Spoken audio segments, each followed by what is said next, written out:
Hello students, start करेंगे आज नया टॉपिक साइंस का chapter number 1 NCERT chemical reactions and equations. Right, so chemical reactions and equations नाम से पता चल रहा है कि केमिस्ट्री का टॉपिक है, केमिस्ट्री का चैप्टर है।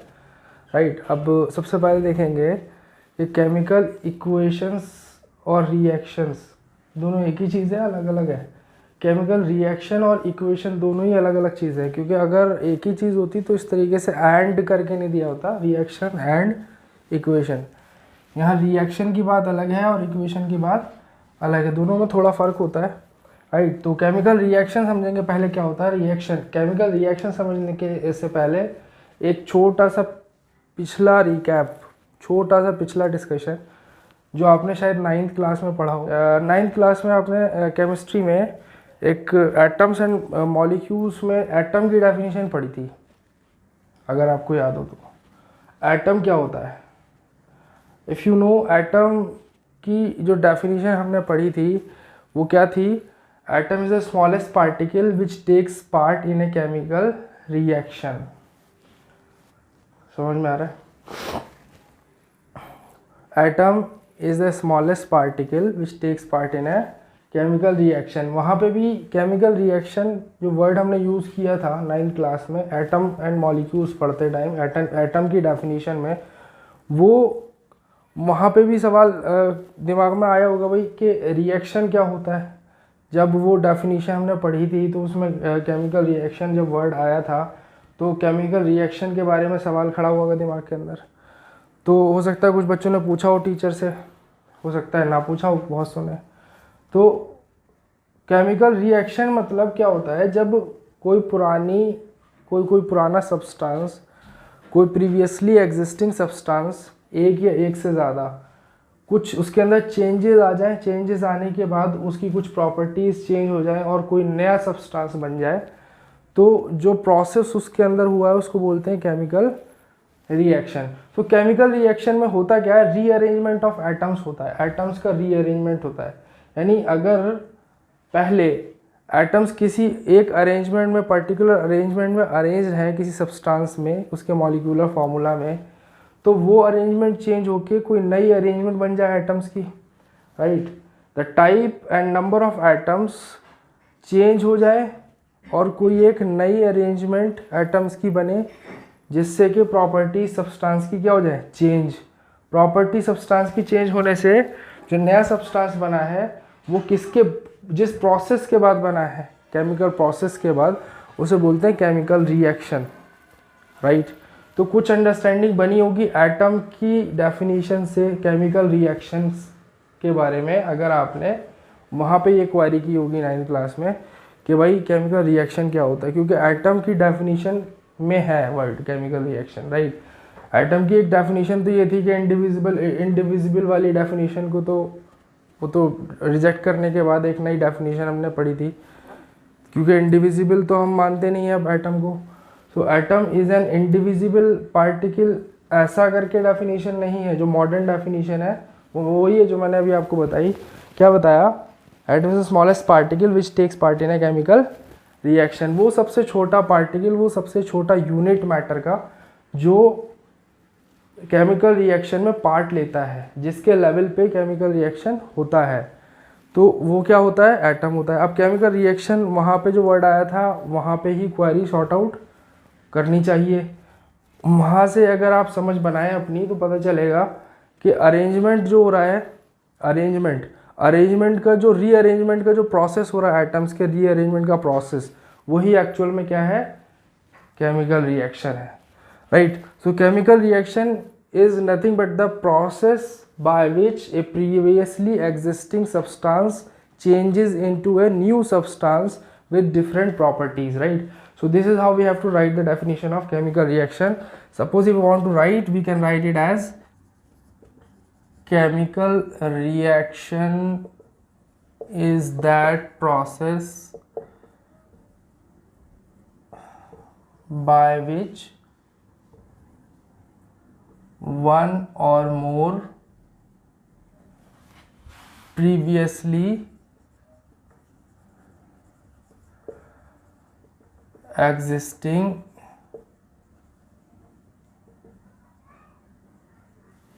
substance or substances are changed into new substances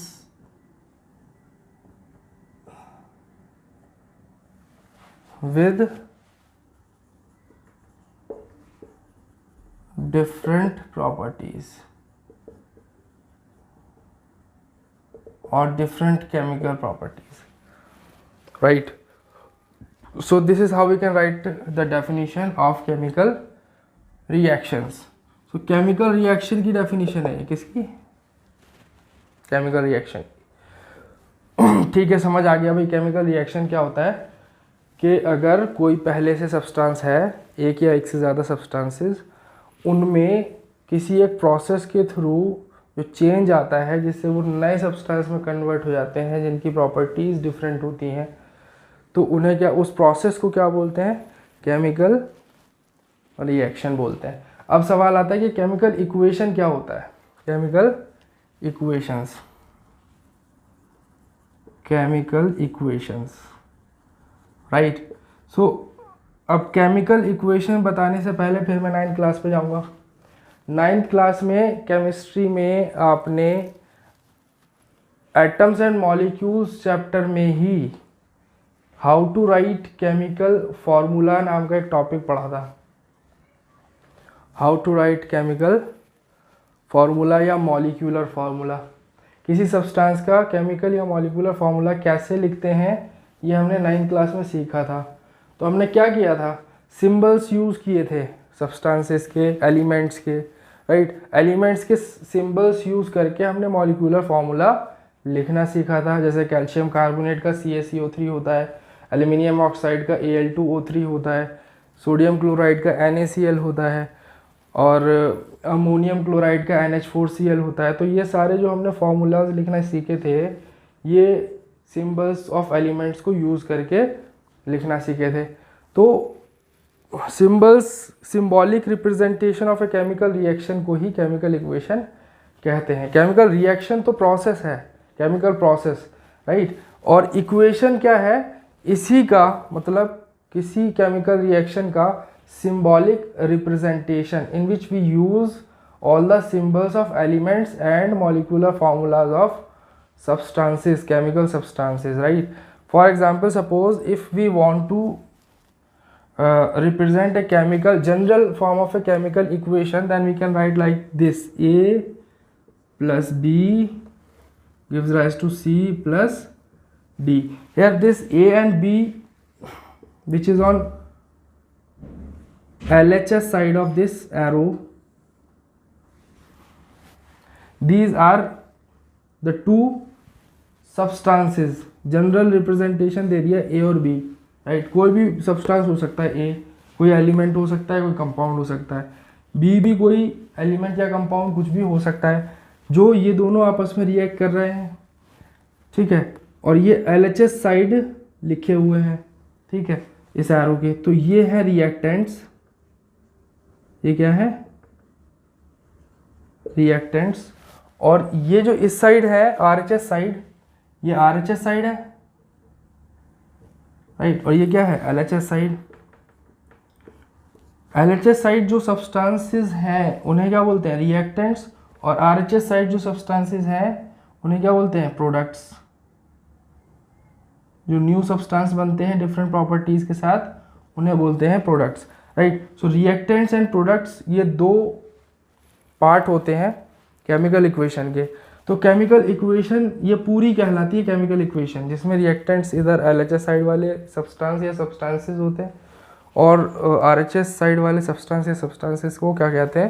product. एक भी हो सकता है और एक से ज़्यादा भी. सिमिलरली रिएक्टेंट एक भी हो सकता है और एक से ज़्यादा भी हो सकता है. तो अब लिखना कैसे है? Suppose if you want to write the definition, basic definition of chemical equation, then we can write it like this: chemical equation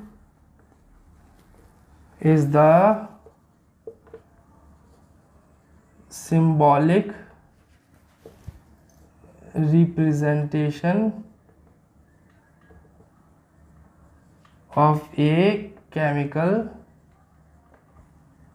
reaction, right. किसी केमिकल रिएक्शन का सिंबॉलिक रिप्रेजेंटेशन क्या कहलाता है? केमिकल इक्वेशन कहलाता है। अच्छा, रिएक्टेंट्स और products के बारे में भी इसमें ऐड हम कर सकते हैं इसी इसकी डिटेल्स में। Like we can write substance और substances on left hand side of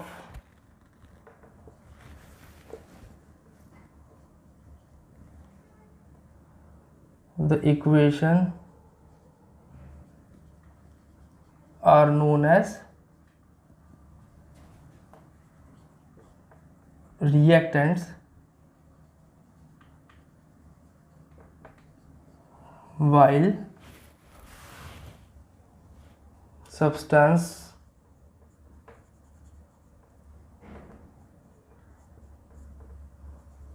on the right hand side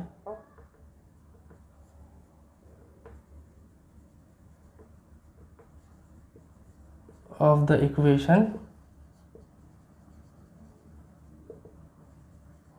are known as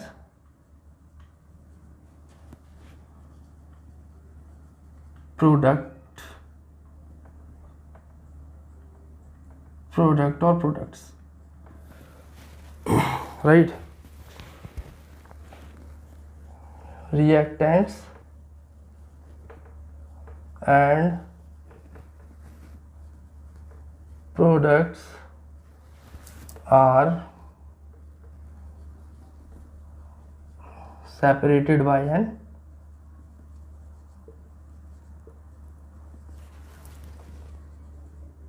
arrow pointing from reactants to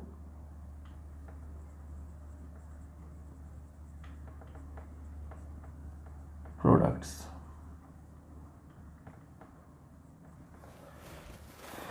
I think it's sufficient, this much is sufficient to be written in this heading. अगर आप लिख रहे हैं तो इसको, ये जो general form मैंने इक्वेशन के लिखी है इसको नीचे लिखना है इस डिटेल के, पहले ये थ्योरी लिखना।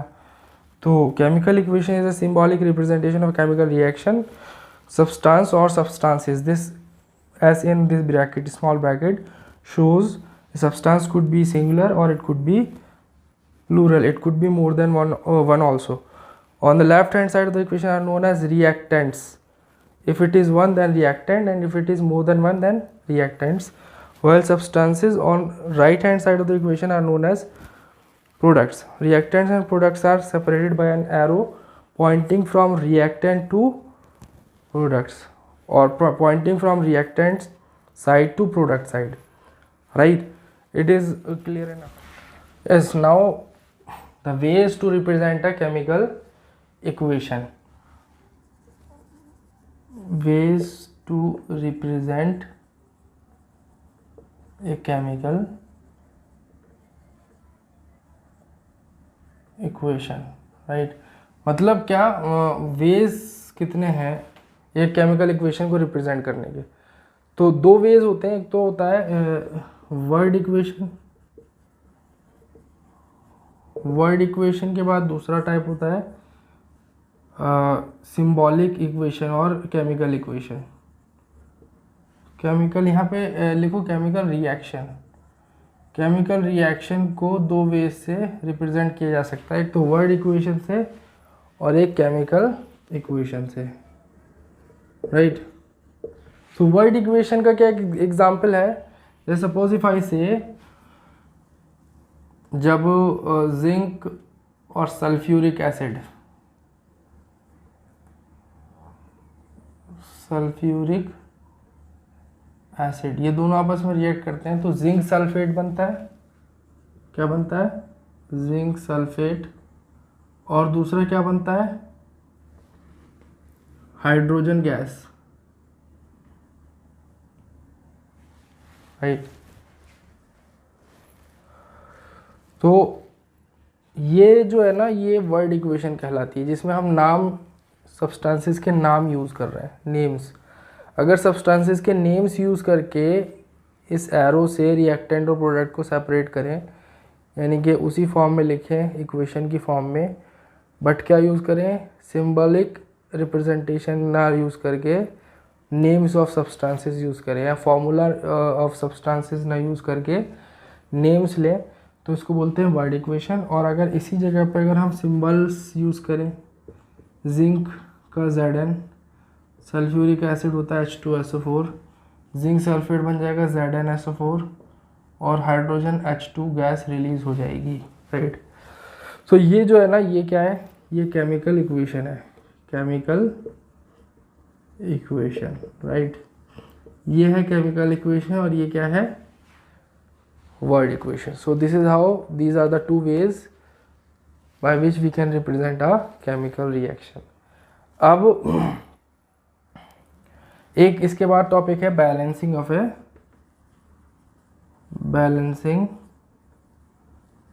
A chemical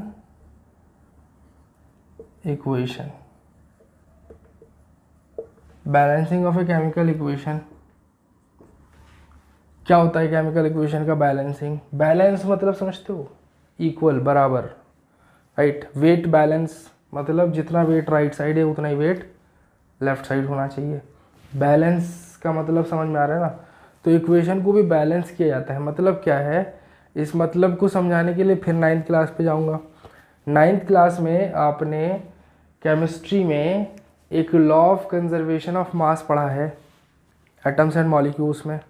laws of chemical combinations थे ना, तो उनमें एक था law of conservation of mass, एक था law of definite proportions, right, या लॉ ऑफ कांस्टेंट प्रोपोर्शंस। तो इन दोनों में से जो पहला लॉ है, law of conservation of mass, वो क्या कहता है, मास can neither be created nor be destroyed. So mass can neither be created nor be destroyed मतलब मास को ना क्रिएट किया जा सकता है ना ही डिस्ट्रॉय किया जा सकता है। तो किसी भी एक केमिकल इक्वेशन में, केमिकल रिएक्शन की इक्वेशन में दोनों साइड, रिएक्टेंट और प्रोडक्ट साइड, हर सब्सटेंस या हर एलिमेंट का मास सेम होना चाहिए। हर एलिमेंट का मास रिएक्टेंट साइड पे जितना होना चाहिए उतना ही मास प्रोडक्ट साइड पे होना चाहिए। अगर ऐसा नहीं होगा तो क्या होगा, लॉ का वायलेशन होगा। लॉ का वायलेशन होना नहीं चाहिए। तो कोई भी केमिकल इक्वेशन या कोई भी chemical reaction law of conservation of mass को फॉलो जब ही करेगी जब वो बैलेंस्ड हो, जब वो बैलेंस्ड हो। अगर वो अनबैलेंस्ड है तो वो law of conservation of mass को फॉलो नहीं करेगी। तो law of conservation of mass को फॉलो कराने के लिए हमें क्या करना पड़ेगा, बैलेंसिंग करनी पड़ेगी अगर unbalanced. Let us take an example of photosynthesis reaction, right.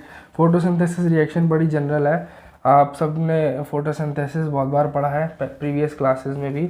होता क्या है, जब कार्बन डाइऑक्साइड और वाटर एक दूसरे के साथ रिएक्ट करते हैं, किसकी प्रेजेंस में, सनलाइट की प्रेजेंस में और क्लोरोफिल की हेल्प से क्या बनाते हैं, ग्लूकोज बनाते हैं, C6H12O6। ये ग्लूकोज का फॉर्मूला होता है, ठीक है। उसके साथ साथ क्या होता है, ऑक्सीजन रिलीज होता है, उसके साथ साथ वाटर यहाँ पे भी निकलता है प्रोडक्ट साइड में। ट्रांसपिरेशन प्रोसेस होता है ना, ट्रांसपिरेशन में क्या होता है, वाटर वेपर की फॉर्म में वाटर लॉस होता है स्टोमेटा से। सो ट्रांसपिरेशन के प्रोसेस की वजह से वाटर कहाँ होता है, प्रोडक्ट साइड में भी होता है। सो ये क्या है, ये केमिकल रिएक्शन है, किसकी, फोटोसिंथेसिस की।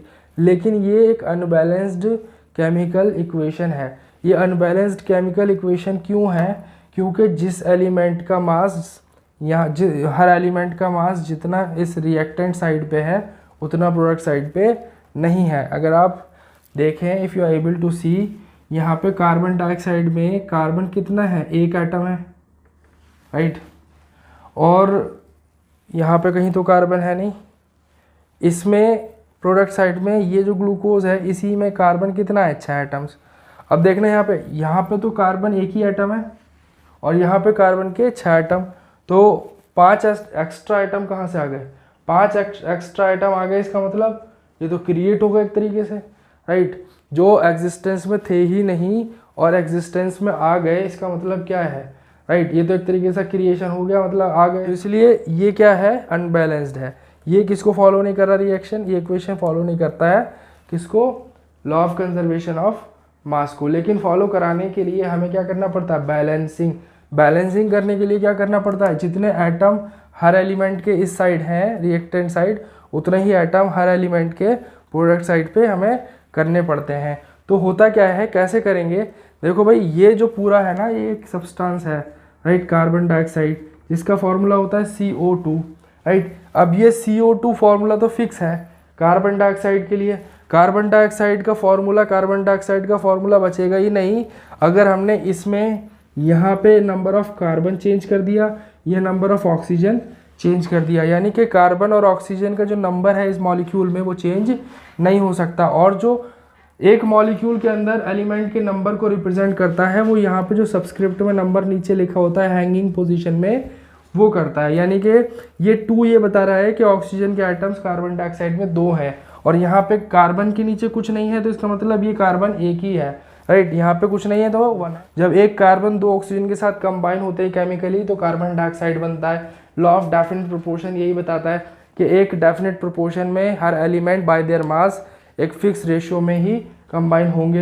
यानी वो फिक्स रहेगा उस सब्सटेंस के लिए वो रेशियो। जैसे कार्बन डाइऑक्साइड के लिए हमें पता है क्या होता है रेशियो, कार्बन का होता है 12 और ऑक्सीजन का 16 इंटू 2 32, तो 12:32 is 3:8, right. So 3:8 is the ratio of masses of the carbon end of element carbon and oxygen, right. Carbon oxygen के मासेस का जो रेशियो है वो फिक्स रेशियो ये है by the law of definite proportion. ये ratio change नहीं हो सकता।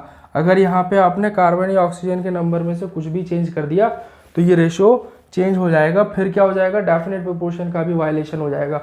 अभी तो सिर्फ एक ही लॉ का वायलेशन हो रहा है, law of conservation of mass. Law of conservation of mass का वायलेशन सिर्फ है जिसको हमें क्या करना है, बैलेंस करके उसको फॉलो करा देना है।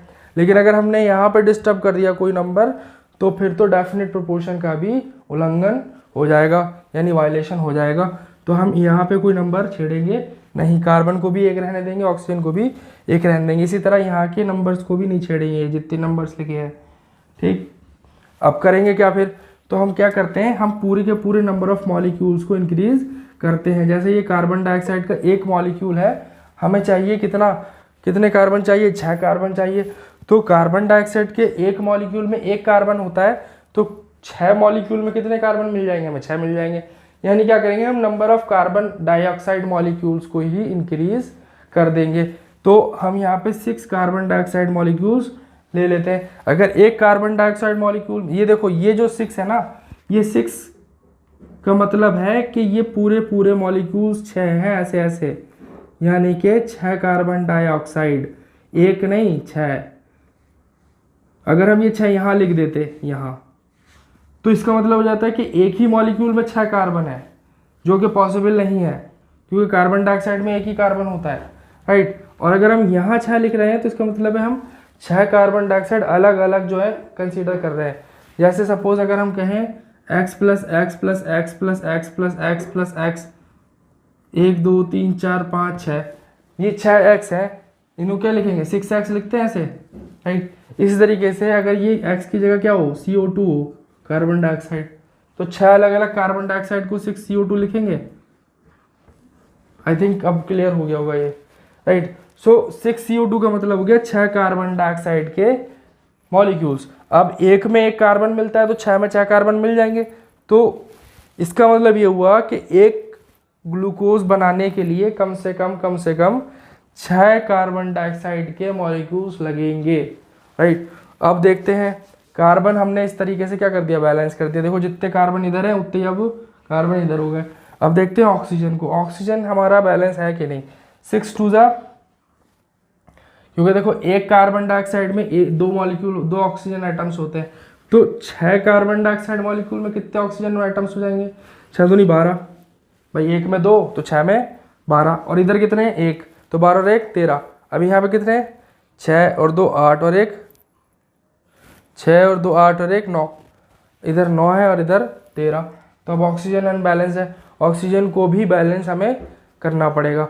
तो ऑक्सीजन को बैलेंस करने के लिए हम क्या करेंगे, देखो जिधर ज़्यादा हैं उधर कितने हैं 13, और जिधर कम है उधर कितने हैं 9। तो पहले कम वाले की जगह पे हम क्या करेंगे, नंबर ऑफ मॉलिक्यूल्स बढ़ाएंगे।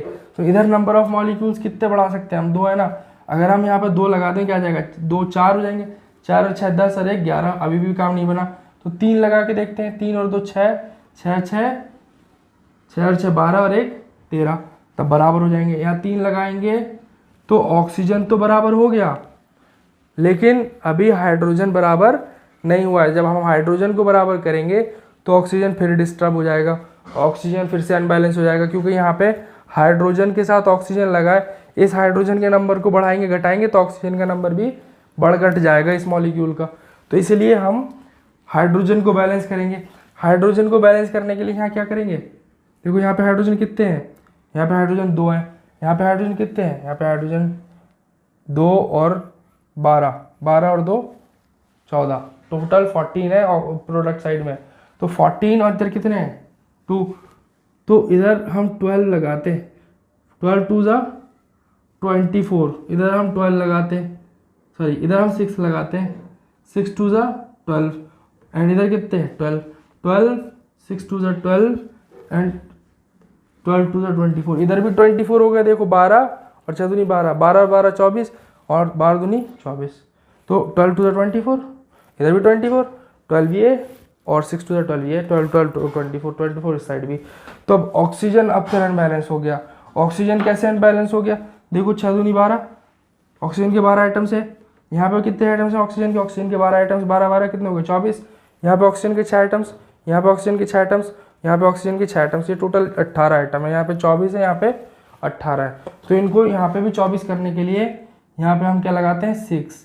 अब यहाँ पे भी 24 हो गए, देखो 6 6 2 12, 6 12 एंड 6 12 एंड 6 18 एंड 6 18 एंड 6 24, क्योंकि यहाँ पे एक मॉलिक्यूल में एक होता है ऑक्सीजन, वाटर के एक मॉलिक्यूल में एक ऑक्सीजन, तो 6 मॉलिक्यूल में 6 ऑक्सीजन, राइट। अब ये बैलेंस है, मतलब देखो बैलेंस मतलब क्या है कि जितने एटम्स हर एलिमेंट के इस साइड है रिएक्टेंट साइड, उतने ही एटम्स रिस्पेक्टिव एलिमेंट के प्रोडक्ट साइड में भी प्रेजेंट है। तो ये अब क्या कर रहा है, लॉ ऑफ कंजर्वेशन मास को फॉलो कर रहा है। तो हमने क्या किया, हमने नंबर ऑफ मॉलिक्यूल चेंज किए हैं सब्सटेंसेस के, number of atom in one molecule नहीं चेंज किया।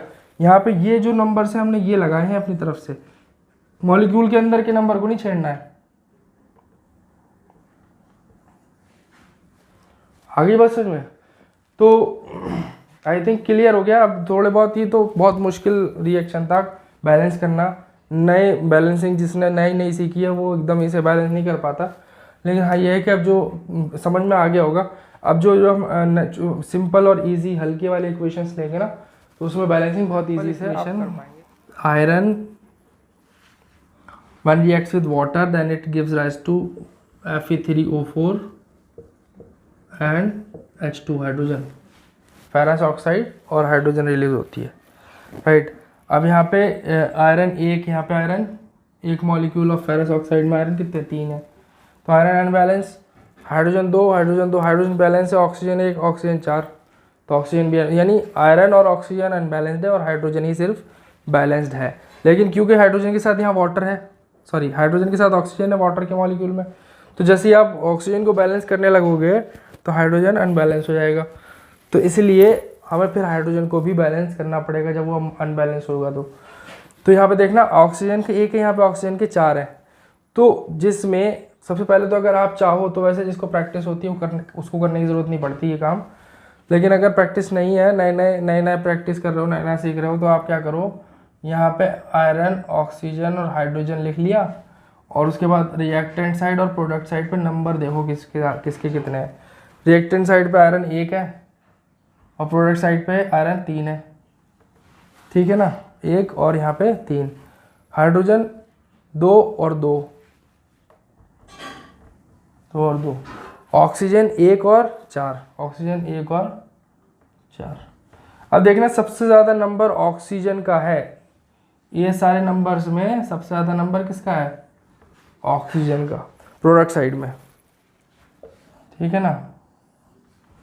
प्रोडक्ट साइड में ऑक्सीजन का सबसे ज़्यादा नंबर है। तो ऑक्सीजन की बैलेंसिंग से स्टार्ट करना है। मैं सबसे पहले ऑक्सीजन को हम बैलेंस करेंगे।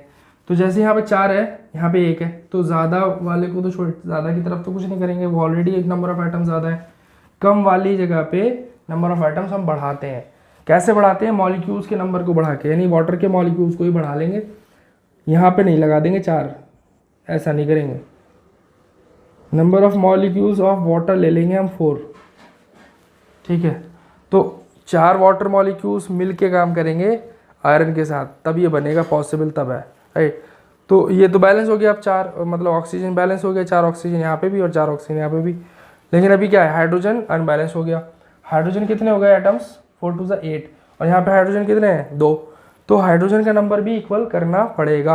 हाइड्रोजन का नंबर ऑफ एटम्स इक्वल करने के लिए यहाँ पे क्या करना पड़ेगा? 4 लगाना पड़ेगा, राइट। अब देखना 4 2 8 एंड 4 2 8, हाइड्रोजन हमारा बैलेंस हो गया, लेकिन अभी आयरन बैलेंस नहीं हुआ है। आयरन कितना है? यहाँ पे 1, यहाँ पे 3। तो आयरन के लिए यहाँ पे हम कम जहाँ पे है वहाँ पे number of atoms of iron increase कर देंगे। तो यहाँ पे कोफिशिएंट 3 लगाएंगे Fe के साथ। सो 3 Fe when reacts with 4 molecules of water, then it gives rise to ferrous oxide Fe3O4 and 4 molecules of hydrogen gas is released, right. So this is the balance chemical equation, जिसे हमने balance किस method से किया? Hit and trial method. इसे क्या कहते हैं? Hit and trial method कहते हैं।